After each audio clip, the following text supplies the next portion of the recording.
कम ज़्यादा जो भी है ना, वॉइस बढ़ा देना, वॉइस का कोई इशू ना हो। चलिए कमेंट्स दिखाइए। Hello friends, welcome. कैसे हो आप लोग? काफ़ी दिनों बाद हमारी क्लास आज एप्लीकेशन पे लाइव है, तो आई होप आप सभी अच्छे हो, है ना? अब तो वॉइस आ रही है। इतनी देर में कुछ बोल ही नहीं रही थी, तो वॉइस कैसे आएगी आपको? Good afternoon.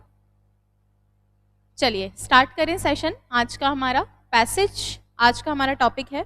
वैसे तो अगर मैं बात करूं तो पैसेज जो आपका तरीका है वही यूनिवर्सल तरीका है पैसेज करने का, कि लाइनें ढूंढनी होती है हमें। तो एक्चुअली लाइनें ही ढूंढनी होती है, क्योंकि जिस स्टेज पे हम लोग हैं, हम ऐसा नहीं बोलेंगे कि हम बहुत अच्छे से एकदम सारी चीज़ें ट्रांसलेट कर पा रहे हैं एज इट इज़। तो अगर हम उस चीज़ में जाएंगे तो वो लेंदी हो जाएगा। हालांकि मैं आपको ट्रांसलेट करके बताऊंगी, लेकिन मैं दूसरा तरीका जो आप वाला तरीका है उसी को ही ज़्यादा प्रेफरेबल बताऊंगी आपके एग्जाम पॉइंट ऑफ व्यू से। यानी आपको लाइनें ढूंढनी है और जो बेस्ट तरीका, जो बेस्ट लाइन मैच कर रही है, तुरंत उसको सही लगा दूं। अच्छा, दिक्कत क्या आती है पैसेज में, वो पहले बात कर लेती हूँ मैं।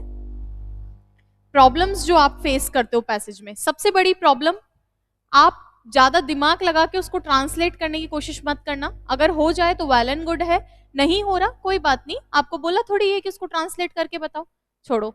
सेकंड चीज जो दिक्कत आती है वो आती है सिनो-एंटो वाले क्वेश्चन में, जिसमें वो बोलता है कि पैसेज में से आप ढूंढकर बताओ कि कौन सा वाला इससे सिमिलर है, सिनोनिम है या एंटोनिम है। वहां दिक्कत आती है। और कहाँ दिक्कत आती है? और दिक्कत आती है कि कई बार ऑप्शन ऐसे आते हैं जो प्रैक्टिकली सही होते हैं, प्रैक्टिकली प्रैक्टिकली करेक्ट होते हैं। यानी आपको लगता है कि यार ये ऑप्शन तो सही है, लेकिन हमें हमेशा ध्यान रखना है कि हम पैसेज अगर सॉल्व कर रहे हैं तो पैसेज में अकॉर्डिंग टू पैसेज हमें आंसर करना होता है। अगर पैसेज में वो बात सही लिख रखी है तो ही बात सही जाएगी, अदरवाइज अगर पैसेज में बात सही नहीं लिख रखी है तो वो बात सही नहीं जाएगी। तो इस चीज को भी आप केयरफुली जो है ध्यान में रखेंगे, ठीक है क्या? ये 2-3-4 चीजें हैं। और जो दिक्कत आपको पैसेज में आ सकती है वो ये आ सकती है कि कई बार वो टोन ऑफ द पैसेज पूछ लेता है या फिर थीम पूछ लेता है, और जो 2-3 ऑप्शन आपको दिए हुए रहते हैं उसमें कई बार कंफ्यूजन रहता है थोड़ा बहुत, ठीक है? तो ये चीज थोड़ा आप इन चारों बातों का ध्यान रखना कि पैसेज में क्या क्या प्रॉब्लम्स आती हैं। अगर हमें पहले से हमारी प्रॉब्लम्स पड़ी होगी, पता होगा कि ये सारी इसकी प्रॉब्लम्स है, तो हम सोल्यूशन की तरफ ज्यादा आसानी से जा पाएंगे। इसीलिए मैंने आपको पहले प्रॉब्लम्स बताई है। अब इनका सोल्यूशन पे बात करते हैं कि किसका क्या सोल्यूशन है। पहली प्रॉब्लम ट्रांसलेशन की थी, मत ट्रांसलेट करो, पूरा लाइन ढूंढो, इतना तो कर सकते हो जो आप हमेशा से कर रहे हो, ठीक है? चलिए अब देखो सेकंड चीज, सिनो एंटो की क्या दिक्कत है। सिनो एंटो तो जैसे हम वोकैब में पढ़ के आए हैं, जितने सिनोनिम एंटोनिम वोकैब में पढ़ के आए हैं, अगर हमें वो याद है तो यहाँ पे भी हमें नो डाउट हेल्प मिलेगी। अगर वो याद नहीं है तो यहाँ पे भी हेल्प मिलने की संभावना कम रहती है। लेकिन एक तरीका ये होता है कि जो पैसेज में जो आपको इंपॉर्टेंट वर्ड्स लग रहे हैं उनको अंडरलाइन कर लो, और फिर उसके आसपास वाले से ढूंढने की कोशिश करो कि इसका क्या मीनिंग है। जो मैं ये बात कहना चाह रही हूँ इसको थोड़ा अच्छे से एक्सप्लेन करती हूँ। जैसे मान लीजिए ये एक पैसेज लिख रखा है 5 लाइन्स का, ठीक है? आपको एक क्वेश्चन दिया है, कोई एक वर्ड लिख दिया और बोल दिया कि इन चारों में से इसका कौन सा वाला सिनोनिम होगा या कौन सा वाला एंटोनिम होगा पैसेज में से। अकॉर्डिंग टू पैसेज ही बात करनी है। तो ये जो चारों ऑप्शन दे रखे हैं, अगर ये पैसेज के ऑप्शन है तो आप अंडरलाइन कर लो, या मान लीजिए ये दिया हुआ जो आपको वर्ड है वो पैसेज का है तो वो जहां भी लिख रखा है उसको आप अंडरलाइन कर लो। मान लो यहां लिख रखा है, और कोशिश करो कि इसके आसपास वाली लाइन का क्या मतलब हो रहा है। अगर मुझे इस वर्ड के आसपास की लाइन का मतलब समझ में आ रहा है तो थोड़ा बहुत मैं गेस कर सकता हूं और वहां पे मैं आंसर कर सकता हूं। तो इस चीज का थोड़ा सा ध्यान रखना कि जो भी वर्ड आपको देता है, कि पैसेज के अंदर मान लीजिए ब्लिस वर्ड लिख रखा है, ब्लिस वर्ड कहाँ लिख रखा है? पैसेज में, और इन चारों में से आप बताओ कि कौन से वाला जो है इसका एप्रोप्रिएट सिनोनिम बैठेगा। तो ये ब्लिस वर्ड मान लो पैसेज में यहां लिख रखा है, तो आपको कोशिश करनी है कि यहां जो लाइन दे रखी है, जो स्टेटमेंट यहां पे लिख रखा है, उसके अकॉर्डिंग आप देखो कि क्या एक मैसेज वो कन्वे कर रही है लाइन, और वहां पे आप क्या समझ पा रहे हो, और फिर इन चारों में से आप पिक कर लेना एक भी, ठीक है? तो ये एक तरीका हो सकता है। नेक्स्ट अगर हम देखें तो अगला है प्रैक्टिकली करेक्ट। कई बार हमें दो चीजें सही लगती है, कि एक तो प्रैक्टिकली करेक्ट होती है और एक चीज क्या होती है, एक हमें पैसेज के अकॉर्डिंग। तो इसमें तो आंख बंद करके जो पैसेज के अकॉर्डिंग चीजें हैं वही आपको करनी है, अपना दिमाग ज्यादा नहीं लगाना है, क्योंकि अगला चाह ही नहीं रहा आप दिमाग लगाओ, वो तो पहले ही कह रहा है कि पैसेज के अकॉर्डिंग करो, तो हम पैसेज के अकॉर्डिंग करेंगे। और लास्ट चीज है टोन या फिर थीम ऑफ द पैसेज। देखो टोन और थीम में आप ही कंफ्यूज नहीं हो, जो पेपर सेट करता है कई बार वो भी कंफ्यूज रहता है, वो इस तरीके के दो ऑप्शंस डाल देता है जो दोनों ही करेक्ट हो सकते हैं, क्योंकि कोई भी पैसेज है उसका थीम जो उस पैसेज को लिखता है वो जानता है कि उसने क्या सोच के इस पैसेज को लिखा। जैसे मान लीजिए मैं एक स्टोरी लिख रही हूँ, उस स्टोरी का क्या हेडिंग होगा, क्या टॉपिक, मैंने क्या सोच के उसको लिखा है वो मैं जान रही हूँ। आप जरूरी थोड़ी है कि मेरे मन की बात एज इट इज जान जाओ। जैसे अभी थोड़े दिन पहले जूनियर अकाउंटेंट एग्जाम हुआ था, वहां पे एक पैसेज आया था और उसमें दो ऑप्शन में बहुत ज्यादा कंफ्यूजन थी, और एक्चुअली इसमें स्टूडेंट्स की गलती नहीं है, देने वालों ने भी इसको सोचा नहीं और दे दिया। उनमें दो मैसेज कन्वे हो रहे थे करेक्ट, दो तरीके से सही जा रहा था, लेकिन फिर भी इस तरीके से बताना पड़ता है कि ये ज्यादा सही है, ऐसा फिर करना पड़ता है। क्यों करना पड़ता है? क्योंकि वो बनाई इस तरह के ऑप्शन देते हैं, तो उसमें आपको थोड़ी दिक्कत आ सकती है। तो ऐसे में आपको क्या करना है, आपको देखना है कि अगर आपको दो ऑप्शंस में डाइसी सिचुएशन लग रही है, तो आप पूरे पैसेज को पढ़ो और उसमें देखो कि कौन से किस टॉपिक पे ज्यादा बात हुई है, जिस पे ज्यादा बात हुई है वही वाला जो है टोन ऑफ द पैसेज होगा। ठीक है क्या? इतनी सी चीज आपको ध्यान में रखनी है। वेलकम मुनेश, क्लास अभी स्टार्ट हुई है, आई गेस 5-7-10 मिनट पहले मान लो, है ना। चलिए, एक्सरसाइज वाला क्वेश्चन बिल्कुल सही है, एक्सरसाइज वाला ही क्वेश्चन था शायद वो। अब हम कुछ क्वेश्चंस करके देखते हैं एक्चुअली क्या दिक्कत आती है। पहली बात तो दो तरीके हैं इनको करने के। ये मान लीजिए आपकी बुक का ही मैंने ये दिया है। देवेंद्र आप अपने पर्सनल आईडी से चैट बॉक्स में डाल देना, टीम इसको कंसीडर करेगी, है ना, अपलोड वगैरह करवाने के लिए टीम कंसीडर करेगी। हाँ, जैसे ये एक पैसेज है, आपकी बुक में जो पैसेज डल रखे हैं, लगभग आपकी बुक में 20 पैसेज दे रखे हैं, 10 तो प्रीवियस ईयर एग्जाम के हैं अलग अलग स्टेट के, और 10 कुछ एक्सरसाइज के दे रखे हैं। मैंने प्रीवियस ईयर वाले नहीं पिक करवाए हैं, उसका रीजन है कि मैम ने मुझे बताया कि वो टेस्ट के अंदर प्रीवियस ईयर वाले डाल रही हैं और उनका सोल्यूशन भी करवा रही हैं। सो इट्स बेटर कि मैं कुछ नया करवाऊं, वो जो चीज वो करवा चुकी हूँ उसको दोबारा करवाने की कोई मतलब नहीं है ना, आप सेम ही चीज दो बार क्यों पढ़ोगे। ठीक है, इसीलिए आपको मैं जो एक्सरसाइज वाले क्वेश्चन है उसमें ये फर्स्ट पैसेज है। अब जब आपको ये पैसेज दिखता है ना, तो आप कोशिश किया करो, क्योंकि हिंदी इंग्लिश वाले पेपर में आपके पास समय की कोई कमी नहीं रहती है, जितना मैं मानती हूँ बच्चों का पेपर 2 घंटे 2.25 घंटे में हो जाता है। तो ऐसे केस में आपको क्या करना चाहिए, सबसे पहले पैसेज को अगर आपके पास समय है तो एक रीडिंग दे दो, एक क्विक रीडिंग दे दो, और नहीं भी दो तो डायरेक्ट चलो। मैं दो तरीके बताऊंगी। पहला तरीका आप वाला तरीका है जो आप करते हो, बस उसको ही देना है, उसी पे ही करेंगे।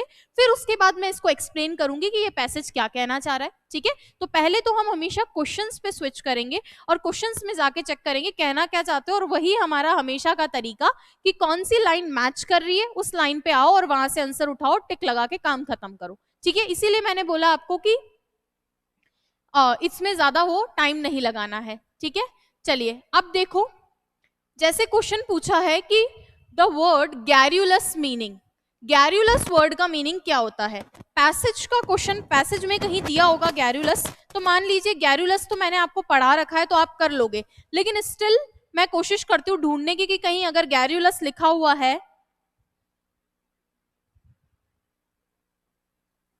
पिटी द हस्बैंड और वाइफ विद अ गैर्यूलस मेट। चलिए, ये यहाँ पे पैसेज में वर्ड दिया है गैर्यूलस, और हमसे पूछा है कि ये जो वर्ड गैर्यूलस है इसका क्या मतलब है। वैसे तो गैर्यूलस मैं आपको पहले बता चुकी हूँ, तो इसलिए मैंने बोला वोकैब के क्वेश्चन में आपका जो ऑलरेडी जो एग्जिस्टिंग नॉलेज है वो भी आपकी मदद करेगा। लेकिन फिर भी अगर नहीं पता रखा होता, ऐसा कोई वर्ड आ सकता है ना, वोकैब तो बहुत सारी है, ऐसा कोई वर्ड जो आपको नहीं आता है, तो आप एक बारी को ये भी कर सकते हो कि यहाँ जाके इस लाइन को पढ़ो कि क्या कह रहा है।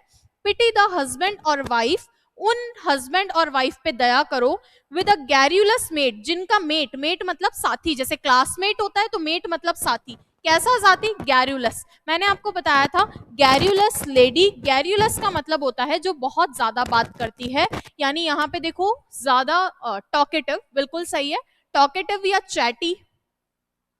गैर्यूलस लेडी मतलब जो बहुत ज्यादा बात करती है, टॉकेटिव या फिर चैटी के लिए आता है। सही आंसर इसमें सी ऑप्शन होगा, वोकैब की हेल्प से भी कर सकते थे, और अगर किसी को हिंदी करना आता है तो उससे भी कर सकता था। और जिन बच्चों को नहीं आता तो प्लीज इस क्वेश्चन को स्किप कर दिया करो। जरूरी नहीं है कि 75 में से 75 करने हैं, जहां तक पॉसिबल हो पूरे ही करने होते हैं। लेकिन आपको बिल्कुल ही नहीं आ रहा तो छोड़ने में झिझकना नहीं है। जहां 0% नॉलेज है वहां आंख बंद करके तुक्के मत लगाओ। अच्छा, लगाना है तो तब लगाओ जब आप 74 कर चुके हो, तो एक आधा अगर सही गलत हो तो इतना फर्क नहीं पड़ेगा आप पे। चलिए, फर्स्ट ऑप्शन इसमें दिया था डिस्टर्बिंग, डिस्टर्ब करते हुए या करने वाला। एनोइंग, एनॉय करने वाला, नाराज करने वाला, गुस्सा दिलाने वाला। और नॉइजी, शोर शराबे वाला। हमें चाहिए था गैरुलस। गैरुलस का मतलब होता है टॉकेटिव या चैटी। ठीक है, अगर नेक्स्ट चीज में बात करूं तो नेक्स्ट क्वेश्चन दे रखा है, according to the author in collision occurs when. देखो, कॉलाइड से बना हुआ है, इन कॉलिजन। अब उसने बोला है कि ऑथर के अनुसार, जिसने इस पैसेज को लिखा है, उसके अनुसार जो कॉलिजन होता है वो कब उत्पन्न होता है। तो कहीं ना कहीं उसने बताया होगा पैसेज में कब उत्पन्न होता है। चलिए पैसेज पे चलिए और कॉलिजन को ढूंढिए, कहां पे लिख रखा है। यहां देखो,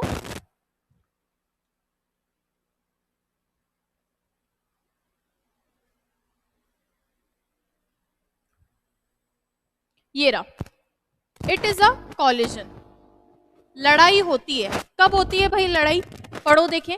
When two people are talking at the same time, जब दो लोग एक ही समय बात कर रहे हैं तो इट इज नॉट कन्वर्सेशन, ये बातचीत नहीं है, ये क्या है, कॉलिजन है। कहने का मतलब है, मान लीजिए आप और मैं दोनों बात कर रहे हैं, आप और मैं दोनों बात कर रहे हैं, तो मैं भी बोल रही हूँ, आप भी बोल रहे हो, तो ये बातचीत थोड़ी है, ये तो लड़ाई है। हम झगड़ा कर रहे हैं कि तू मैं वाला केस हो गया। लेकिन अच्छी कन्वर्सेशन तब होती है जब मैं कुछ बोल रही हूँ, आप आराम से सुन रहे हो, फिर आप कुछ बोल रहे हो, मैं उसको आराम से सुन रही हूँ। तो कन्वर्सेशन पे ये पैसेज है आपका, जिसमें अच्छी कन्वर्सेशन के बारे में और बुरी कन्वर्सेशन के बारे में बताया गया है। कॉलिजन क्यों हुआ, कॉलिजन कब होता है, तो कॉलिजन वर्ड को देख के हमने पता लगाया कि कॉलिजन तब होता है जब दो लोग एक ही समय पे बात करते हैं। तो ऑप्शन देखिए, two people talk at the same time, two people listen, listen नहीं, बात करते हैं। Two people collide against each other, नहीं। A single person talk too long, बहुत लंबे समय तक बात करता है। क्योंकि हमें अकॉर्डिंग टू ऑथर बताना था, यानी अकॉर्डिंग टू पैसेज हमें आंसर करना था। और जब आपको अकॉर्डिंग टू पैसेज आंसर करना है तो the answer would be A option. क्योंकि जब दो लोग एक ही समय पे बात करते हैं पैसेज के अनुसार, तो दो लोग जब एक ही समय पे बात करते हैं तब क्या होता है, कॉलिजन होता है। अभी मैं इस पूरे को भी एक्सप्लेन करूंगी, पर मैं पहले आपको ये बता रही हूँ कि अगर आपको नहीं आता है पहले से किस तरीके से आपका जो है पैसेज का ट्रांसलेशन होगा, तो इट्स बेटर कि हम ढूंढे, आंसर ढूंढ के आंसर कर दे, पर मैं इसको एक्सप्लेन करूंगी। ठीक है, तो दो क्वेश्चन हमने डील कर लिए। तीसरा क्वेश्चन है, a vital ingredient of conversation is. Vital मतलब महत्वपूर्ण इंग्रेडिएंट, जैसे हमारे खाने में अलग अलग तत्व होते हैं, अलग अलग इंग्रेडिएंट्स होते हैं। हाँ, हमारे सिलेबस में इडियम्स नहीं लिख रखा है कपिल, है ना। और कभी भी किसी एग्जाम की तैयारी करो तो प्लीज मेक श्योर कि आपके पास एक प्रिंटेड उसका सिलेबस हो। ठीक है, प्रिंटेड सिलेबस रखा करो, है ना। हाँ बिल्कुल, जेपी ने एकदम सही कहा है कि इडियम्स नहीं है लेकिन ट्रांसलेशन में आ सकता है। इट्स एब्सोल्युटली राइट, क्योंकि कई बार पूछा जाता है, जैसे नैरो एस्केप वाला आ चुका है कि वो बाल बाल बचा, तो he had a narrow escape, तो वो एक तरह से ईडियम है लेकिन उसने ट्रांसलेशन में पूछ लिया। तो अगर आपके पास टाइम है तो आप उसके लिए पढ़ो, अदरवाइज एक क्वेश्चन के लिए इतनी मेहनत करने की जरूरत नहीं कि सारे ईडियम पढ़ो आप, है ना। चलिए, a vital ingredient of conversation is, conversation का जो महत्वपूर्ण तत्व है वो क्या होता है।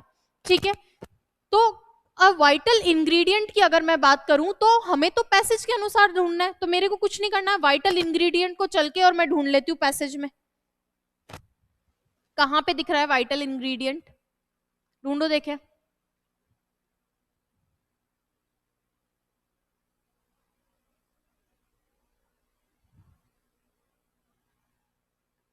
ये रहा वाइटल इंग्रेडिएंट।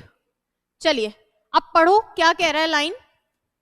रशियन पोएट, कोई रशियन पोएट है, कौन, अलेक्जेंडर पुस्किन, उसका नाम ही देखो इतना खतरनाक निकाल दिए कि रशियन कोई पोएट है अलेक्जेंडर पुस्किन, करेक्टली आइडेंटिफाई, उसने एकदम सही ढंग से पहचाना।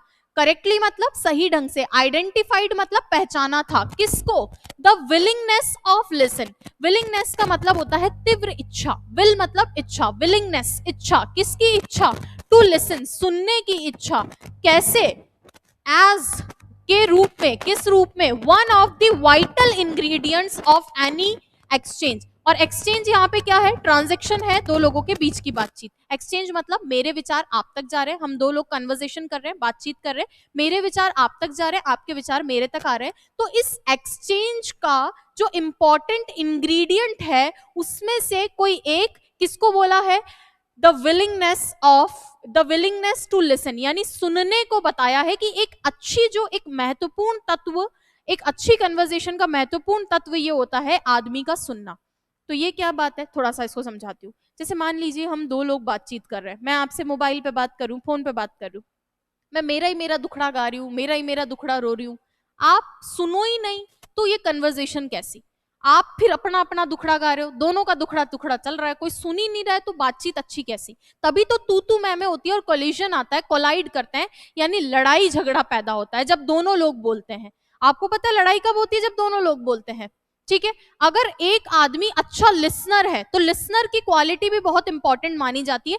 कि जैसे हस्बैंड वाइफ का रिलेशनशिप होता है, तो wife she talks a lot, she is garrulous, वो बहुत ज्यादा बातचीत करती है, आदमी क्या करता है, बेचारा सुनता रहता है उसकी, तो वो सुनता है, इसीलिए रिश्ता सस्टेन करता है। और जब दोनों औरत आदमी दोनों बोलने लगते हैं तो लड़ाइयां बढ़ती है और वहां सेपरेशन आता है, जैसा कि आजकल सिटी कल्चर बन चुका है।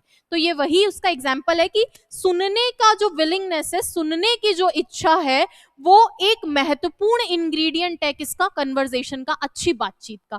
ठीक है क्या, तो चलो वहां ढूंढो, देखे पैसेज के अनुसार वहां पे कोई ऑप्शन है क्या।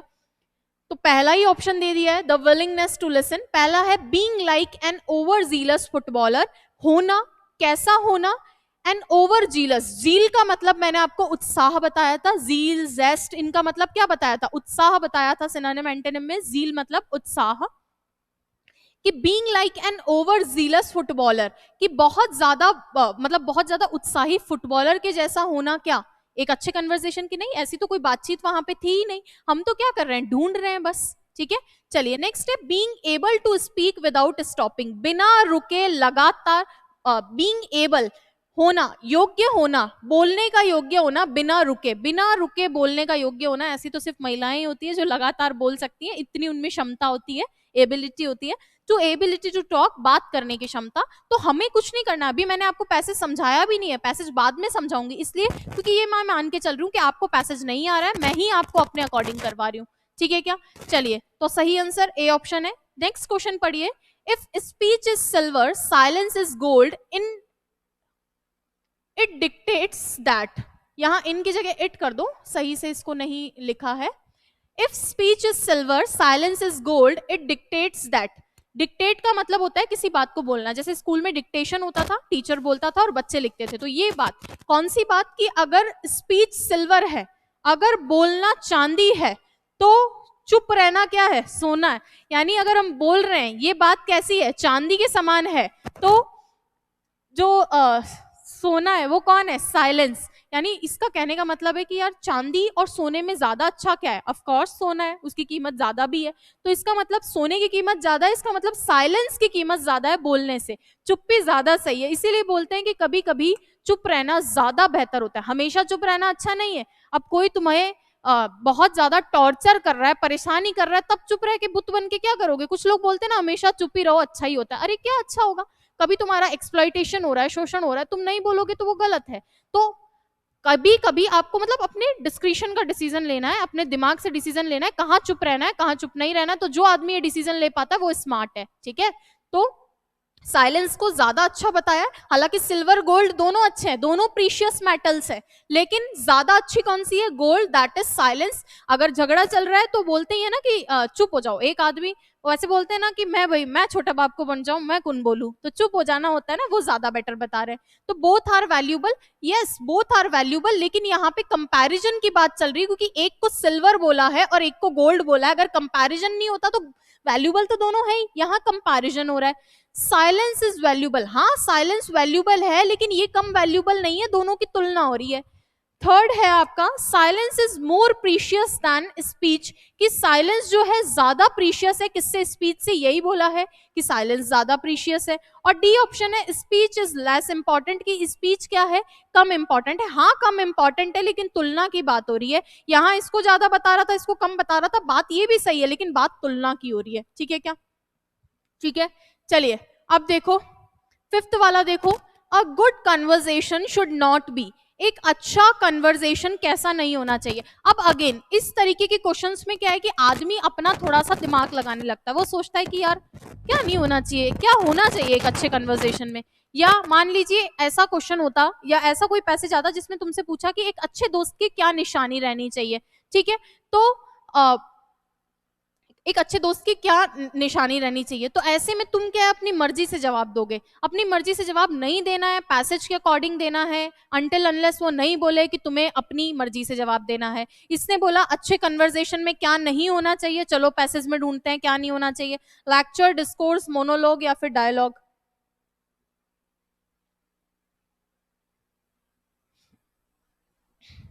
चलिए ढूंढो, देखिए एक अच्छे कन्वर्सेशन की निशानी।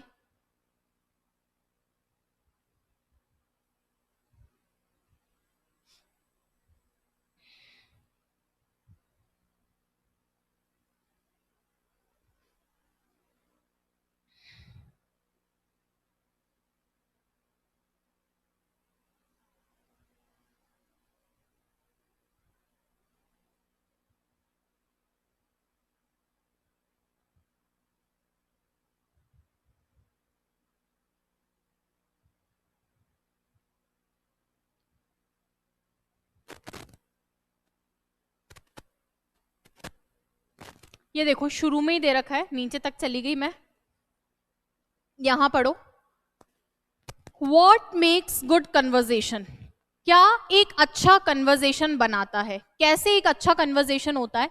इन द फर्स्ट प्लेस अगर पहले बात करें तो it is essentially mutual research for the essence of things, it is zestful transaction not a briefing or a lecture.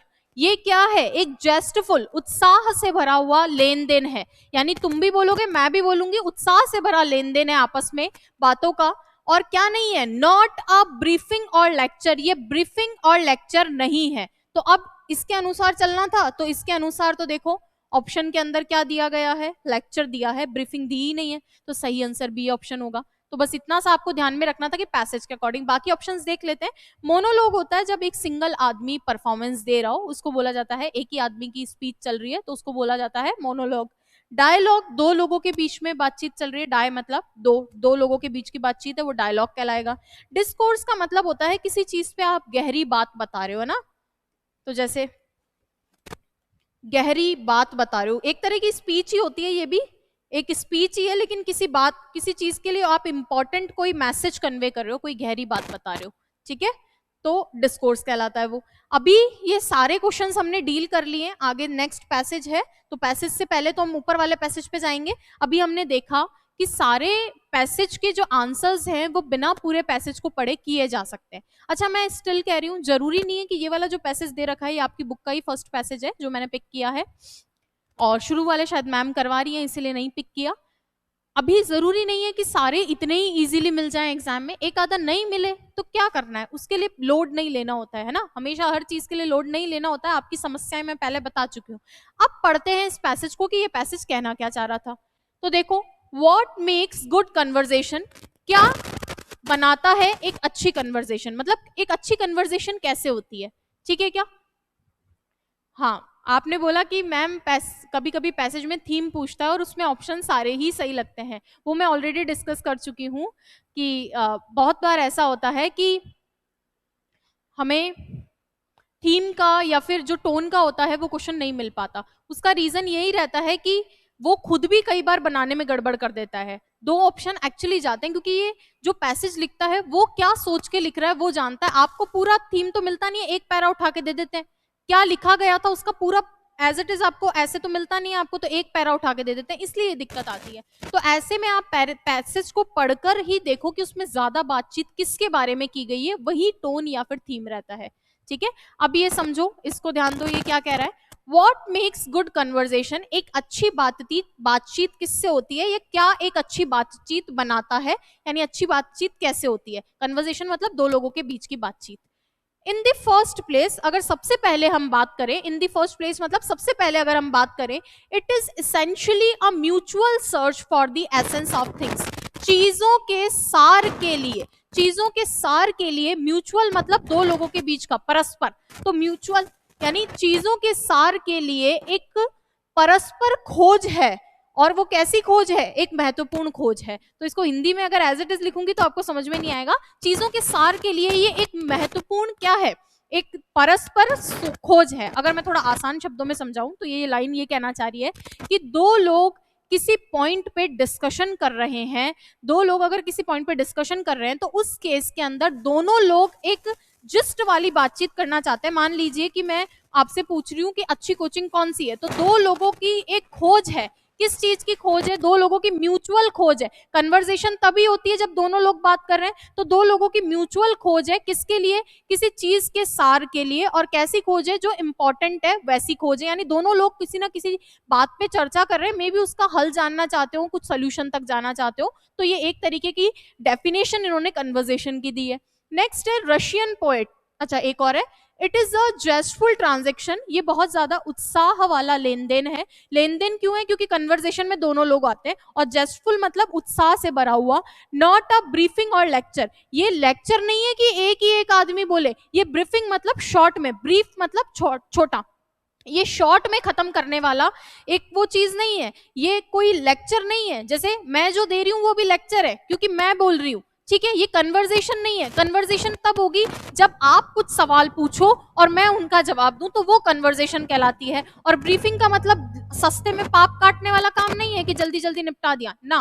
Conversation है तो जब तक आप बोलोगे, कुछ पूछोगे, मुझे जवाब देना है, तो ये ब्रीफिंग काम नहीं है, लेक्चर का काम नहीं है। कन्वर्सेशन वो नहीं होता है। ये तो क्या है, एक उत्साह से भरी लेन देन है कि दोनों उत्साही होकर बातचीत कर रहे हैं। रशियन पोएट अलेक्जेंडर पुश्किन जो है, उन्होंने करेक्टली मतलब सही ढंग से क्या किया, आइडेंटिफाई किया, पहचाना, किसको, द विलिंगनेस टू लिसन, सुनने की तीव्र इच्छा को उन्होंने क्या किया, पहचाना। किस रूप में पहचाना, one of the vital ingredients, महत्वपूर्ण तत्वों में से एक के रूप में। किसके महत्वपूर्ण तत्व, ऑफ एनी एक्सचेंज, किसी भी प्रकार की लेन देन के महत्वपूर्ण तत्वों में से एक महत्वपूर्ण तत्व कौन सा पहचाना गया, रस्किन है, सस्किन है, कौन है, पुस्किन है, उसके द्वारा क्या पहचाना गया, पहचाना गया कि अच्छे बातचीत के लक्षणों में से या अच्छे लेन देन एक्सचेंज के लक्षणों में एक ये है कि अगला आदमी में सुनने की भी क्षमता हो। मान लो मैं बोल रही हूँ, कन्वर्सेशन है, दोनों लोग की बातचीत है, मैं बोल रही हूँ, तो एक समय के बाद तो वो भी जाएगा अगला आदमी, है ना। तो सुनने की क्षमता भी होनी चाहिए। अगर बोलने की क्षमता है तो सुनने की क्षमता भी इक्वली होनी चाहिए। When two people are talking at the same time, it is not conversation, it is collision. Nothing is more destructive of good talk than an overzealous football dribbler playing to the crowd. When two people are talking, जब दो लोग बातचीत कर रहे हैं at the same time, एक ही समय पे जब दो लोग बातचीत कर रहे हैं, it is not conversation, ये बातचीत नहीं है। मान लो मैं भी बोल रही हूँ, आप भी बोल रहे हो, तो ये conversation नहीं है, ये बातचीत नहीं है। इट इज कोलिजन, ये क्या है, ये कोलिजन है, ये लड़ाई है, ये द्वेष है। नथिंग, यहां तक की बात खत्म हो गई। फिर आगे एक और स्टेटमेंट ये दे रहा है कि जब कभी भी हमें बातचीत करनी होती है तो हमें सुनने की क्षमता भी होनी चाहिए। मैं कुछ बोल रही हूँ तो मेरी सुनने की टर्न भी आएगी, ठीक है। दोनों लोग बोलेंगे तो वो बातचीत नहीं है, वो कन्वर्सेशन नहीं है, वो एक तरह से क्या है, एक तरह से आर्ग्यूमेंट है, दो लोगों के बीच की लड़ाई है, कोलाइड कर रहे हैं, लड़ाई कर रहे हैं, ठीक है। नेक्स्ट आगे लिख रखा है, nothing is more destructive of good talk, अच्छी बातचीत में बहुत और ज्यादा बुरा नहीं है, कुछ नहीं है, किससे ज्यादा बुरा नहीं है, तो ये हमें दिखाना है। Then an over jealous football dribbler playing to the crowd. देखो बहुत अच्छी स्टेटमेंट लिख रखा है, मैं आपको थोड़ा सा इसको कनेक्ट करके बताती हूँ वरना आप समझोगे नहीं। पहले इसका लिटरल मीनिंग बता रही हूँ। लिटरल मीनिंग का मतलब होता है जो लिख रखा है इसको वर्ड टू वर्ड ट्रांसलेट करूंगी, फिर इसका मतलब होता है कि इसके पीछे की बात, गूढ़ रहस्य क्या है वो भी आपको समझाऊंगी। तो प्लेइंग टू द क्रिकेट, यहां से देखो, an over jealous football dribbler playing to the crowd. देखो फुटबॉल जब खेलते हैं तो वो पैर से इधर उधर लेकर जाते हैं ना फुटबॉल को, तो उसको कहलाता है, उस आदमी जो फुटबॉल को इधर उधर पैर से ले जाता है उसको बोलते हैं फुटबॉल ड्रिबलर। तो एक मान लो, सपोज करो एक फुटबॉल ड्रिबलर है, एक खिलाड़ी है फुटबॉल का, वो क्राउड के सामने खेल रहा है और वो कैसा खिलाड़ी है, बहुत ज्यादा अति उत्साही। ओवर मतलब ज्यादा और जीलस मतलब उत्साही। तो कुछ भी उससे ज्यादा डिस्ट्रक्टिव नहीं है। एक बुरी बातचीत, एक अच्छी बातचीत में इससे ज्यादा डिस्ट्रक्टिव कुछ नहीं है। किससे ज्यादा, कि एक ऐसा खिलाड़ी खेल रहा है जो कैसा है, ओवर डिस्ट्रक्टिव है। अब इसको समझने की कोशिश करो, क्योंकि इसके लिटरल मीनिंग से इसका मैसेज कन्वे नहीं हो रहा है, बहुत इस तरीके से फ्रेमिंग हुई है क्योंकि तुलना हो रही है दो चीजों की। ये कहना चाह रहा है कि एक तो इसने बोला कि जब दो लोग बात कर रहे हैं, दो लोग बात कर रहे हैं तब भी अच्छी कन्वर्सेशन नहीं है, दो लोग बात कर रहे हैं तब भी अच्छी कन्वर्सेशन नहीं, और एक आदमी बहुत ज्यादा बात कर रहा है तब भी अच्छी कन्वर्सेशन नहीं है।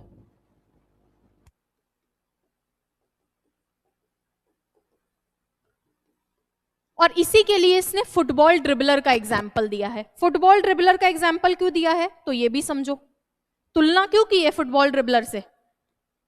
आपको पता है एक गेम खेलते हैं फुटबॉल का, तो एक आदमी क्या है, जब मान लीजिए क्राउड के सामने आप हो, भीड़ के सामने हो आप, और आप गेम खेल रहे हो, तो हर आदमी चाहता है कि भीड़ मेरे लिए चीयर करे। मान लो मैं पढ़ा रही हूँ और मेरे सामने स्टूडेंट्स बैठे हैं, अब मैं चाहती हूँ कि मेरा शानदार प्रदर्शन हो, चाहे अगले का नुकसान ही हो, लेकिन अपने शानदार प्रदर्शन के लिए आदमी कभी कभी सामने वाले का नुकसान कर देता है। उसी के लिए बोला है कि ओवर जीलस या ज्यादा उत्साही फुटबॉलर वो क्या करेगा, जब फुटबॉल का गेम होता है तो ये नियम रहता है कि आप अपनी फुटबॉल आप थोड़ा आगे ले जाओ और फिर साथी खिलाड़ी को पास करो, यानी पैर से आप ऐसे ऐसे ऐसे फुटबॉल खिड़ा के ले जा रहे हो, फिर अपने साथी को दो, फिर ये ऐसे ऐसे ऐसे करके लेके जाएगा, फिर ये किसी और को देगा, ये आगे ले जाएगा। हर जगह एक आदमी खड़ा रहता है जो लास्ट गोल तक फुटबॉल को पहुंचाने का काम करता है।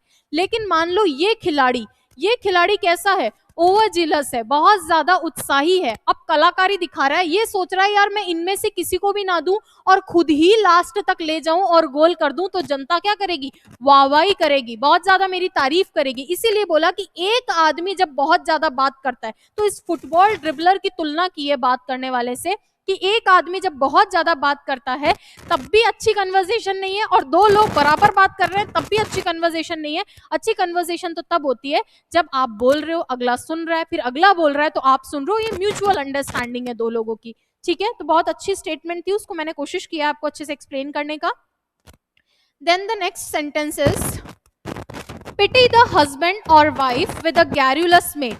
दया करो उस हस्बैंड पे, दया करो किस पे, उस पे, एक हस्बैंड पे और एक या फिर उसकी या फिर वाइफ पे, विद अ गैरुलस मेट, यानी कुछ भी हो सकता है। मान लीजिए उस आदमी पे दया करो जिसका मेट यानी उसका साथी कैसा हो, बातूनी हो यानी महिला बातूनी है, या उस महिला पे दया करो जिसका आदमी कैसा है, क्योंकि मेट मतलब साथी, उसका हस्बैंड कैसा है, गैरुलस है। तो मान लो मेरा हस्बैंड बहुत ज्यादा बात कर रहा है, या अगर मैं मेल हूं तो मेरी वाइफ बहुत ज्यादा बात कर रही है, तो उस आदमी पे दया करो। क्यों करो दया, आगे देखो, who insist on talking long past the point where he or she has anything to say। बहुत अच्छी बात की है, देखो क्या लिख रखा है यहाँ पे, who insist on, मैं हूं, मेरा हस्बैंड है, मान लीजिए, देख लीजिए, ये एक चित्र बना के दिखाती हूँ थोड़ा, ये एक पर्सन है, बहुत अच्छी बात इसमें लिख रखी है, ये मान लो मैं हूं, ये मेरा हस्बैंड है, और मैं हूं, इस आदमी पे तो तुम्हें दया करनी है क्योंकि मैं कैसी हूं, गैरुलस हूं, टॉकेटिव हूं। ठीक है, अब समझो क्या कह रहा है, उस आदमी पे दया करो, इस आदमी पे दया करो। क्यों करो, क्योंकि उसकी वाइफ कैसी है, टॉकेटिव है, बहुत ज्यादा बात करती है। तो बात किस पे करती है, Who insist, अब मेरे को मानो, मैं इंसिस्ट कर रही हूँ क्योंकि मैं गैरुलस मेट हूं, मैं इंसिस्ट कर रही हूँ on talking long past the point, उस बात पर ज्यादा बात करने के लिए फोकस कर रही हूँ, वेयर ही और शी हैज एनीथिंग टू से, यानी हस्बैंड है, वाइफ है, जिसके लिए भी हो, तो यहाँ पे मैंने वाइफ माना है, तो जहां पे मेरा इंटरेस्ट है, जिस बात पे मुझे बात करनी है उसी पे मैं लगातार बात करूंगी। इसीलिए कह रहे इस आदमी पे बेचारे पे दया करो। ये महिला तो बस अपनी ही अपनी गाती है, अपने ही बारे में बात करती हो। इसीलिए इस आदमी पे दया करो जिसकी पत्नी या पति इतना ज्यादा बातूना है और वो बात भी उसी बात पे करने के लिए इंसिस्ट करता है, जोर देता है जिसमें उसको इंटरेस्ट है। मान लीजिए मैं कल शादी में गई हूँ और वहां मुझे ने किसी ने कुछ बोल दिया शादी में, तो अब मैं घर आके उसी का ही रोना रो रही हूँ, फलान जी ने मुझे ऐसे कह दिया, फलान जी ने मुझे ऐसे कह दिया। तो जिसमें मेरा इंटरेस्ट है मैं उसी पे इंसिस्ट करूंगी, उसी पे ही बातचीत करूंगी। ठीक है, ये चीज है। नेक्स्ट है आपके पास, to be meaningful a conversation should had in general direction। Meaningful होने के लिए यानी जिसका कुछ अर्थ निकले, टू बी मीनिंगफुल मतलब जिसका कुछ अर्थ निकले, ऐसा होने के लिए एक कन्वर्सेशन को कैसा होना चाहिए, शुड हैड इन, हैड मतलब आगे बढ़ना चाहिए। कैसे आगे बढ़ना चाहिए, इन जनरल डायरेक्शन, एक मतलब साधारण दिशा के अंदर आगे बढ़ना चाहिए। मान लीजिए बातचीत चल भी रही है, मेरे को कोई शिकायत भी है, तो मैं नॉर्मली कह दूं भैया देखो उसने ऐसे कह दिया, मुझे ये चीजें पसंद नहीं है। अगले आदमी ने बोल दिया हाँ ठीक है मैं उससे बात करूंगा, ऐसा नहीं होगा, तो वो तो नॉर्मल चीज रहती है। ठीक है, नेक्स्ट है, it has been said that if speech is silver silence is gold. और ये हमेशा से कहा गया है, इट हैज बीन सेड, ये कहा गया है कि अगर स्पीच क्या है, स्पीच सिल्वर है, अगर बोलना क्या है, चांदी है, तो चुप रहना क्या है, सोना है। तो दोनों की तुलना की गई है। सर्टेनली, निश्चित रूप से, साइलेंस इज प्रेफरेबल, साइलेंस को ज्यादा तवज्जो दी गई है, प्रेफर किया गया है। अंडर मोस्ट सर्कमस्टांसेस, यानी अधिकतर जो सर्कमस्टांसेस हैं उसमें किसको, साइलेंस को ज्यादा तवज्जो दी गई है। टू, किसकी तुलना में, ये देखो प्रिफर के साथ टू आता है, पहले बता रखा है, प्रिफर के साथ में देन नहीं आता, प्रिफर के साथ टू आता है, इसको देन समझो। किसकी तुलना में, यानी चुप्पी को ज्यादा सही माना है, किसकी तुलना में, इनकॉन्सिक्वेंशियल चिटचैट, बिना मतलब की बातचीत की तुलना में चुप्पी को ज्यादा सही माना है, प्रिफर टू लेता है, फिक्स्ड प्रेपोजिशन का केस है। ठीक है क्या, चलिए शेख दिलशाद आपको भी बहुत ज्यादा ईद मुबारक। आई होप आप सेवैयां खा रहे हो, है ना, एंजॉय कीजिए, ईदी वीदी ले लीजिए अपनी, सेलिब्रेट कीजिए अपने फेस्टिवल को। बाकी भी जो हमारे स्टूडेंट्स हैं उन सभी को वीआईपीएम फैमिली की तरफ से ईद की बहुत बहुत शुभकामनाएं। ठीक है, चलिए नेक्स्ट देखिए, ये पैसेज हमारा कंप्लीट हो चुका है। आई होप आपको ये पैसेज समझ में आया हो। मैंने इसका एक्सप्लेनेशन बाद में दिया है, पहले आपको क्वेश्चन करके दिखाएं। एक में और हम क्वेश्चन कर लेते हैं, ठीक है, एक पैसेज और है, ठीक है, इसके भी हम पहले क्वेश्चंस देख लेते हैं, क्वेश्चन ढूंढ लेंगे, आंसर कर देंगे, फिर पैसेज समझेंगे। देखो ये देखो, जैसे फटाफट से पढ़ो। According to the author, mentality of a nation is mainly product of its. Author के अनुसार, अभी मैंने पूरा पैसेज पढ़ा ही नहीं है, मैं तो आपका तरीका अपना रही हूँ कि पहले ढूंढ ढूंढ के आंसर कर दो, फिर मैं समझा दूंगी। ठीक है, ऑथर के अनुसार mentality of a nation, nation की जो मेंटालिटी होती है, is mainly product of, product का मतलब होता है उत्पाद है, किसका उत्पाद है, यानी नेशन की जो मानसिकता है, मेंटालिटी है, वो किसका उत्पाद है। तो हमें तो बस मेंटालिटी ऑफ नेशन जाके ढूंढना है पीछे पैसेज में। यहां पढ़ो, देखिए कहां लिख रखा है mentality of,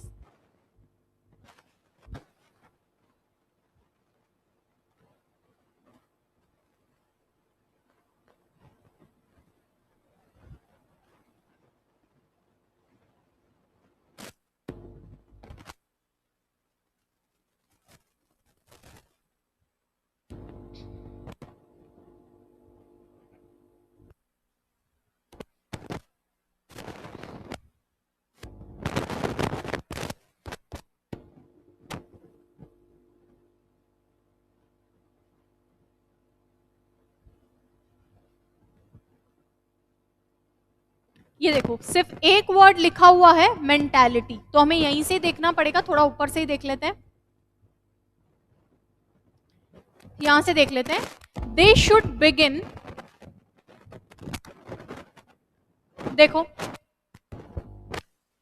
they should begin to understand, उनको शुरू करना चाहिए समझना, क्या समझना, a little of one another's historical experience, एक दूसरे के जो इतिहास के अनुभव हैं उनको समझना शुरू करना चाहिए।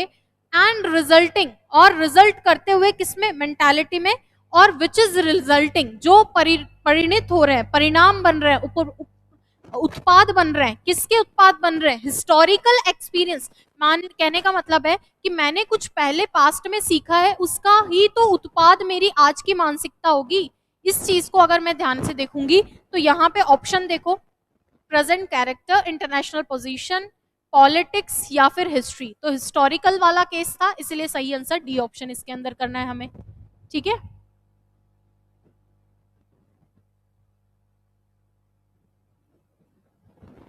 अच्छा टेस्ट के अंदर नंबर बढ़ाने के लिए मैं बार बार ही बोलती हूँ, revise test, revise test, revise test, और कोई भी ऑप्शन नहीं है क्योंकि सिलेबस अपना हो चुका है। जो सेक्शंस आपको लग रहे हैं कि सेक्शनल टेस्ट देने पे ये वीक है, उनको आप ज़्यादा प्लीज़ उनको रिवाइज कीजिए, है ना।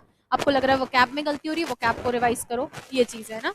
The character of a nation is the result of its, nation का जो चरित्र होता है वो किसका परिणाम है इन चारों में से। चलो देखें, नेशन का चरित्र किसका परिणाम है, फटाफट से देखो यार।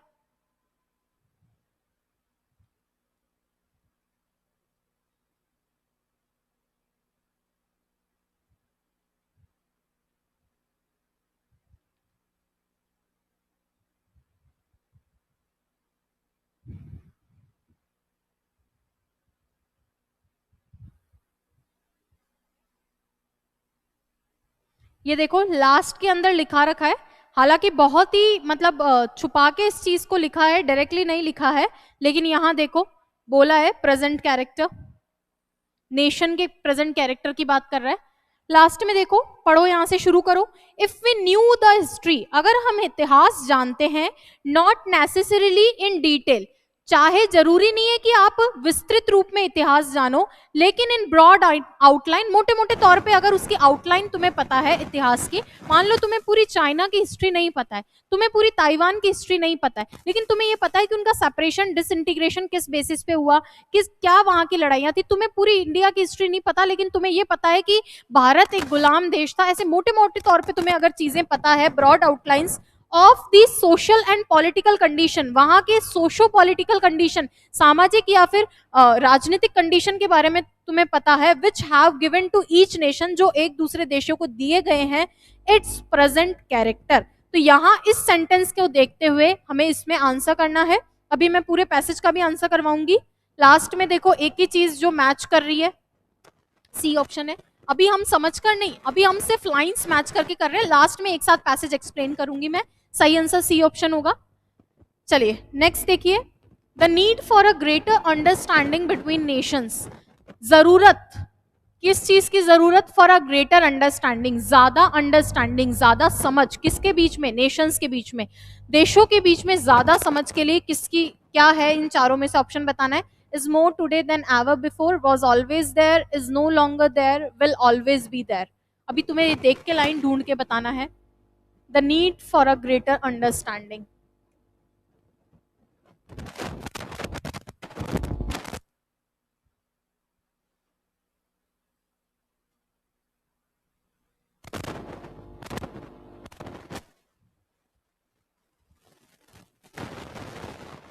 ओके देखो यहाँ हमने जो लाइन पढ़ी थी, यही इस चीज को अच्छे से एक्सप्लेन कर दिया है। शुरू से पैसेज देखो, at this stage of civilization, civilization सभ्यता के इस स्टेज पर जब कई नेशंस, कई देश are brought into close and vital contact, सभ्यता के इस स्तर पर जब आज कई देशों को पास में, उनको नजदीक लाया जा रहा है अच्छे और बुरे के लिए। आज हर कंट्री को एक दूसरे के पास में आना है, चाहे अच्छे रिलेशन है चाहे बुरे रिलेशन है, इस स्तर पे हम आ गए हैं कि वर्ल्ड क्या है, एक खुद ही एक पूरी सारी ग्लोबलाइजेशन हो चुका है, सारी इकोनॉमी आपस में इंटरकनेक्टेड है। तो जब वर्ल्ड के अलग अलग कंट्रीज कई सारे देशों को पास में लायो अच्छे या बुरे के लिए, इट इज असेंशियल, ये जरूरी है, एज नेवर बिफोर, जो कभी पहले नहीं हुआ है लेकिन वो अभी जरूरी है, that their gross ignorance of one another should be diminished, कि उनका एक दूसरे को ये घोर इग्नोरेंस, मतलब वो एक दूसरे को बहुत ज्यादा जो इग्नोर कर रहा था हर देश, उसको कम किया जाना चाहिए। कहने का मतलब है जैसे मान लीजिए इंडिया और चाइना है, अब हम जब वर्ल्ड ग्लोबलाइज्ड हो चुका है तो हमें नजदीक तो आना ही है, चाहे अच्छे काम के लिए आओ चाहे बुरे काम के लिए हो, लड़ाई हो कुछ भी हो, लेकिन नजदीक तो कांटेक्ट तो रहता ही है। तो हमें जो एक दूसरे को हम इग्नोर कर रहे हैं उसको कम करना चाहिए ताकि हेल्दी रिलेशनशिप बिल्ड हो। और ऐसी एक लाइन लिखी है, एज नेवर बिफोर, ऐसा पहले नहीं हुआ है लेकिन अभी होना चाहिए क्योंकि इट इज रिक्वायर्ड। तो अब आंसर देखो, is more today than ever before, तो ये ग्रेटर अंडरस्टैंडिंग को, इस ग्रेटर अंडरस्टैंडिंग की आज जरूरत है. Is more today than ever before क्योंकि पहले नहीं थी. वॉज ऑलवेज देयर, हमेशा से वहां नहीं है. इज नो लॉन्गर देयर, वहां नहीं थी, नहीं थी लेकिन आज जरूरत है. विल ऑलवेज बी देयर, आगे के लिए तो बात ही नहीं हुई है. सही आंसर ए ऑप्शन होगा.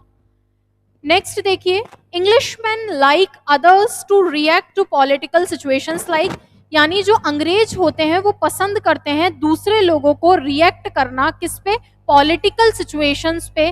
कैसी पॉलिटिकल सिचुएशंस पे, वो हमें बताना है. तो चलो देखते हैं इंग्लिशमैन की बात कहाँ लिख रखी है.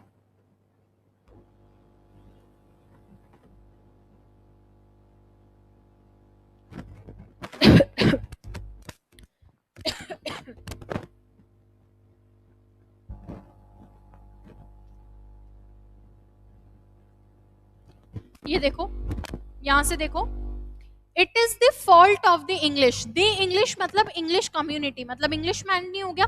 इट इज द फॉल्ट, ये गलती है किसकी? अंग्रेजों की गलती है. टू एक्सपेक्ट, उम्मीद करना, आशा लगाना. किससे? To expect the people of other countries, दूसरे देशों के लोगों से ये उम्मीद लगाना. टू रिएक्ट, कि वो रिएक्ट करें. कैसे? एज दे डू, जैसे वो रिएक्ट करते हैं. कहाँ पे? To political and international situation. यानी अंग्रेज बड़े चालू लोग हैं.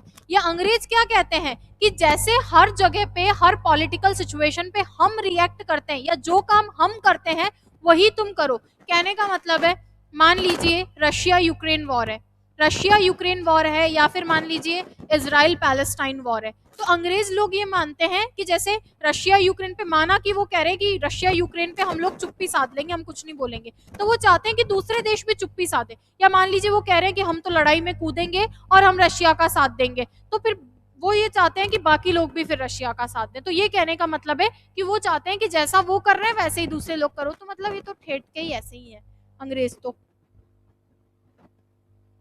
तो क्या चाहते हैं Englishman? Like others to react to political situation like us, हमारे जैसे. अरे हमारे जैसे नहीं, उनके जैसे, अंग्रेजों जैसे. अदर्स, दूसरों के जैसे नहीं. ईच अदर्स, एक दूसरों के जैसे भी नहीं. देमसेल्व्स, देमसेल्व्स किसके लिए आया? इंग्लिशमैन के लिए. यानी खुद जैसे है ना, वैसे ही चाहते हैं कि दूसरे लोग भी वैसा ही बिहेव करें. ठीक है, चलिए नेक्स्ट देखिए. लास्ट क्वेश्चन है, according to the author his countryman should, author के अनुसार, यानी कुल मिला के पैसेज के अनुसार जो हम शुरू से ही कर रहे हैं, कि ऑथर के अनुसार कंट्रीमैन को होना चाहिए. कैसा होना चाहिए? अ कंट्रीमैन, एक आदमी को करना चाहिए. क्या करना चाहिए? Read the story of other nations, not react to other situations, have a better understanding of other nations, have vital contacts with other nation. तो कैसा होना चाहिए? तो पैसेज में देख के बताते हैं. देखो भाई कैसा होना चाहिए.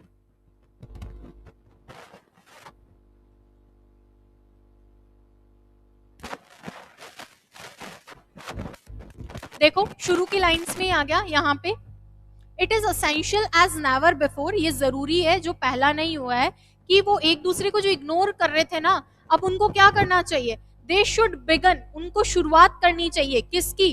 टू अंडरस्टैंड, समझने की शुरुआत करनी चाहिए. अ little of one another's historical experience, थोड़ा बहुत एक दूसरे के इतिहास के अनुभवों को जानने की क्या करनी चाहिए? समझ रखनी चाहिए, उसको जानने का प्रयास करना चाहिए, शुरुआत करनी चाहिए. तो क्या करना चाहिए भैया? आदमियों को दे जहां पे लिख रखा था तो वो कंट्री मैन के लिए आया है. आदमियों को क्या करना चाहिए? स्टोरी नहीं पढ़नी चाहिए, रिएक्ट नहीं करना चाहिए. Better understanding, have a vital contact, contact रखना चाहिए लेकिन पैसेज के अनुसार अंडरस्टैंडिंग को बिल्ड करना है, और अंडरस्टैंडिंग भी कि उसके हिस्ट्री के अंदर क्या चल रहा था इस केस में. तो अभी हमने ये 5 क्वेश्चन कंप्लीट किए हैं. अब एक बार हम क्या करते हैं, उसका मीनिंग समझ लेते हैं. ठीक है, पैसेज का तो थोड़ा और आसान हो जाएगा. वैसे तो इतना सारे क्वेश्चंस किए हैं तो समझ में आ ही गया होगा, लेकिन फिर भी मैं पूरा एक एज अ होल करके दिखा देती हूँ. At this stage of civilization, सभ्यता के इस स्तर पर जब कई सारे देश, when many nations are brought into close and vital contact, सभ्यता के इस स्तर पर जब कई सारे देश को पास में लाया जा रहा है, साथ में लाया जा रहा है, कांटेक्ट में लाया जा रहा है. और कैसे कांटेक्ट में? क्लोज मतलब घनिष्ठ, और वाइटल, वाइटल मतलब महत्वपूर्ण. सभ्यता के इस स्तर पे आज 21वीं शताब्दी में हम लोग आ गए. इस स्तर पर जब सारे कई देशों को पास में लाया जा रहा है, किसके लिए? अच्छे या बुरे के लिए. तब इट इज असेंशियल, तब ये चीज जरूरी हो जाती है, एज नेवर बिफोर, जो कि पहले जरूरी नहीं थी लेकिन अब जरूरी हो जाती है, दैट देयर ग्रोस इग्नोरेंस, कि उनका जो एक दूसरे को घोर इग्नोर करना है, एक दूसरे को इग्नोर करते हैं, शुड बी डिमिनिश्ड, कि उनका एक दूसरे को इग्नोर करना क्या होना चाहिए, कम होना चाहिए। They should begin to understand a little of one another's historical experience, उनको शुरुआत करनी चाहिए, किसकी शुरुआत करनी चाहिए, बिगिन मतलब शुरुआत करना, शुरुआत करनी चाहिए समझने की, क्या समझने की, अ little of one another's, a little uncountable के लिए बताया था, अ लिटिल मतलब थोड़ा, थोड़ा जानना चाहिए एक दूसरे के हिस्टोरिकल एक्सपीरियंसेस को और रिजल्टिंग मेंटालिटी को, कि उनने जो पास्ट के अंदर जो चीजें क्या की है, उन्होंने जो हिस्टोरिकल उनके एक्सपीरियंस थे, पास्ट के जो उनके एक्सपीरियंस थे, वो कैसे उनके प्रेजेंट के अंदर परिभूत हुए, या उनसे उस एक्सपीरियंस से उनके प्रेजेंट पे क्या प्रभाव पड़ रहा है, इसके बारे में जानने की हमें कोशिश करनी चाहिए। It is the fault of the English, ये अंग्रेजों की गलती है, to expect the people of other countries, दूसरे लोगों से, दूसरे देश के लोगों से उम्मीद लगाना, क्या उम्मीद लगाना, टू रिएक्ट, कि वो रिएक्ट करें, किस रूप में रिएक्ट करें, एज दे डू, जैसे वो रिएक्ट करते हैं, जैसे अंग्रेज बुरा करते हैं, वो चाहते हैं कि बाकी सारी कंट्रीज भी उसी तरीके से बिहेव करें। To political and international situations, और कहाँ पे बिहेव करना है, पॉलिटिकल, राजनीतिक और इंटरनेशनल सिचुएशंस पे। अगर अंग्रेज किसी देश को मान्यता प्रदान नहीं कर रहे हैं तो वो चाहते हैं कि बाकी कंट्री भी नहीं करें, क्योंकि उनकी हमेशा से आदत है, कॉलोनाइजेशन उन्होंने ही बढ़ाया था, उनकी हमेशा से आदत है कि सारे देश उनके जो है नीचे काम रहे और नीचे ही रहे, वो अपने आप को सुपीरियर समझते हैं ना, भगवान समझ ले रहे हैं। Are genuine goodwill and good intention are often brought to nothing because we expect other people to be like us, हमारे जो जेन्युइन, हमारे वास्तविक गुडविल, हमारी जो वास्तविक सद्भावना होती है और अच्छे इरादे होते हैं, यानी मान लीजिए मैं अपने अंदर अच्छी गुडविल रख रही हूँ, अच्छी भावना रख रही हूँ, अच्छे मेरे इंटेंशन है, इरादे हैं, are often brought to nothing, वो अक्सर कुछ नहीं लाते हैं। और क्यों नहीं लाते हैं, because we expect other people to be like us, क्योंकि हम उम्मीद करते हैं कि दूसरे पीपल हमारे जैसे हो, दूसरे लोग हमारे जैसे हो, तो इसलिए उसका कोई रिजल्ट नहीं निकलता। मान लीजिए मैं दूसरों के साथ अच्छा कर रही हूँ, मैं हर आदमी के साथ अच्छा हूँ, मैं अपने मैं मेरे को जितना करना था, मैं अपने तरफ से जितना बेस्ट कर सकती हूँ सामने वाले के लिए मैंने किया, लेकिन वो बेस्ट जीरो पे तब आ जाता है जब मैं उम्मीद कर रही हूँ कि मैंने किसी के लिए बहुत कुछ किया है तो सामने वाला भी मेरे लिए करे, तो ये एक चीज गलत होती है। इसी के लिए यहाँ पे लिखा हुआ है दिस वुड बी करेक्टेड, ये करेक्ट किया जा सकेगा इफ वी न्यू,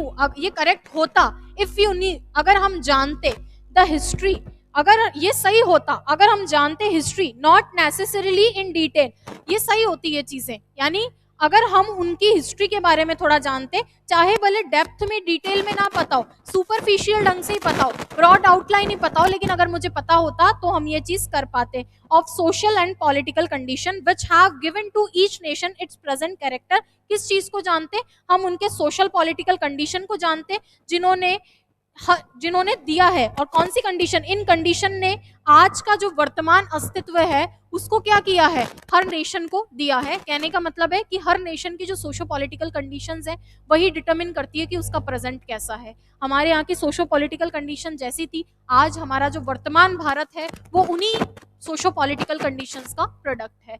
ठीक है, तो हो सकता है आपके एग्जाम में, तो ये पैसेज कंप्लीट हो चुका है। अब मैं पैसेज के अलावा 2 मिनट आपसे बात कर रही हूँ कि देखो, मान लो हमने 2 पैसेज कंप्लीट किए, सपोज कि ये जो पैसेज है आपके एग्जाम में लिटरेचर बेस्ड भी आ सकते हैं, ऐसे बेस्ड, लिटरेचर यानी कोई इंग्लिश का कोई लिटरेरी कुछ ले लिया हो उससे बेस्ड आ रहा है, ऐसे में भी आ सकता है, ऐसे की कोई लाइंस ले लियो, न्यूज़पेपर की कटिंग भी आ सकती है, कुछ भी आपके आ सकता है।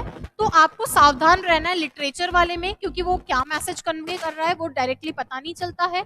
और ऐसे और न्यूज़पेपर में भी थोड़ा सा केयरफुल रहना, वैसे ऐसे इजीली कर लोगे आप, ठीक है। और जेपी जी कह रहे हैं कि स्टैंजा दे दिया था सीईटी में। हाँ देखो, इनका कोई भरोसा नहीं है, स्टेट के जो एग्जाम पेपर सेट करते हैं, पेपर सेटर्स पे मुझे कभी भी विश्वास नहीं रहता, ये गलत सही जैसा इनको अच्छा लगता है, और इसका रीजन भी है। अच्छा, और मैं बता दूं, आप बोल रहे हो ना कि सीईटी में स्टैंजा दे दिया था, वो क्यों दिया था, उसका रीजन है कि जो आपके पेपर सेट करते हैं वो होते हैं प्रोफेसर्स। कौन सेट करते हैं, यूनिवर्सिटी प्रोफेसर। यूनिवर्सिटी प्रोफेसर कौन होते हैं, जिन्होंने एमए इंग्लिश में की हो, वही तो लगे होंगे। और जो एमए इंग्लिश में करते हैं वो ग्रामर में नहीं करते, लिटरेचर में करते हैं। तो उन बेचारों को इंग्लिश के अंदर जो समझ होती है वो लिटरेचर की ज्यादा रहती है ग्रामर की तुलना में, इसलिए ग्रामर के पेपर बनाने में आगे पीछे कर देते हैं। और उनको लिटरेचर आता है, इसलिए उनका मन करता है तो कोई स्टांजा उठा के एज इट इज आपको दे देते हैं। ठीक है, चलिए। हाँ, अब कुछ और दो चार आपके सवालों का जवाब दे देते हैं, वरना सेशन को एंड करते हैं। आई होप आप लोग पढ़ रहे हो। अच्छा, 10th पैसेज से ही पास हुए थे बहुत अच्छी बात है, 10वीं पैसेज से ही सही, कैसे भी आप पास हुए हो, है ना। इंग्लिश साइंस लेवल का होगा, ये कौन सा लेवल होता है? साइंस लेवल कौन सा होता है? एक्सप्लेन करो, इंग्लिश साइंस कैसे हो सकती है?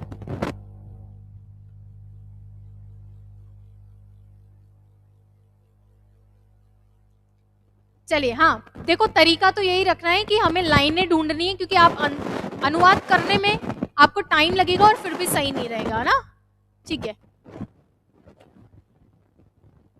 चलिए, कोई दिक्कत नहीं है। आई होप आपकी प्रिपरेशन अच्छी चल रही हो।